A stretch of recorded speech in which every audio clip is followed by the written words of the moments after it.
place. The bill's requirements are simple. The Inclusive Home Design Act would require that when practical, all newly built single-family homes receiving federal funds would have to meet 4 specific accessibility standards. First, the home would have at least one accessible entrance into the home, 0 step. Second, the doorways on the main level of the home must be wide enough to accommodate a wheelchair. Third, electrical and climate controls, light switches, thermostats, must be placed at a reachable height from a wheelchair.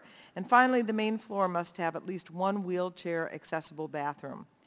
The cost of adopting those standards for a single-family home is nominal, especially when compared to the cost of retrofitting later.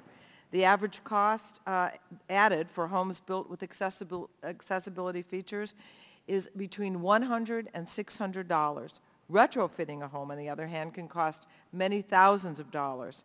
Homes with these basic features are for everyone. For individuals who have a long-term disability, it expands the numbers of homes they can buy or rent. We've worked closely with the Paralyzed Veterans of America in developing this legislation, and they're supportive of the bill for our wounded warriors. Many of us will face some short-term disability during our lifetime. Being able to heal in your home rather than in a hospital or rehab bed is both good for the healing process and reduces the cost of a hospital stay. It's good for individuals who have friends or family members with disabilities who come by for a visit. Finally, there's the advantage of being able to, I want to expand on the issue of being able to age in place. In 2000, there were 30.5 million people between 65 and 84 years old, and that number will grow to 47 million by 2020. Nearly 3 in 5 seniors over the age of 80 suffer from some kind of physical impairment, and often the prohibitive cost of making existing homes accessible deprives seniors of their independence, pushing them into nursing homes. The cost of nursing home care is expensive, and a large proportion is paid for with public dollars under Medicare and Medicaid. The national median rate for a year in an assisted living facility is $38,000, while nursing homes can cost up to $75,000 a year. We could save a lot of money if individuals would continue to live in their homes with supportive services. But incredibly, entire developments are being built and marketed as senior communities, thousands of homes that people are going to have to leave as they age because they don't include basic accessible features in their homes. Allowing more people to age at home will save both taxpayers and help improve the quality of life for our seniors. This idea is doable because it's been done before. For almost 2 decades and all over the country since 1992, more than 40 cities and local communities have implemented either mandatory or voluntary ordinances for including basic accessibility features in newly constructed single-family homes. Bolingbrook, Illinois, Atlanta, Georgia, Iowa City, Iowa, St. Petersburg, Florida, Pima County, Arizona, Vermont, Texas, Kansas, and Minnesota.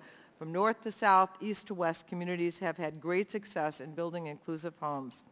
Pima County, Arizona passed an ordinance in 2002 thanks to our colleague, Representative Raul Grijalva, and in the last 8 years, more than 21,000 homes have been built. And I want to quote from the Pima County chief building official. The county ordinance was, quote, at first resisted by builders based on the fact that they would require costly changes to conventional design and construction practices. But it became evident that with the appropriate planning, the construction could result in no additional cost. Indeed, the jurisdiction no longer receives builder complaints regarding the ordinance, and the ordinance has been so well incorporated into the building of safety plan review and inspection processes that there is no additional cost to the county to enforce its requirements. There really is no magic to some of these rules, just habit. An accessible home is just as attractive to any buyer or renter. Door widths or placement of light switches are arbitrary decisions, often unnoticeable, but the wrong decision can make your home unlivable.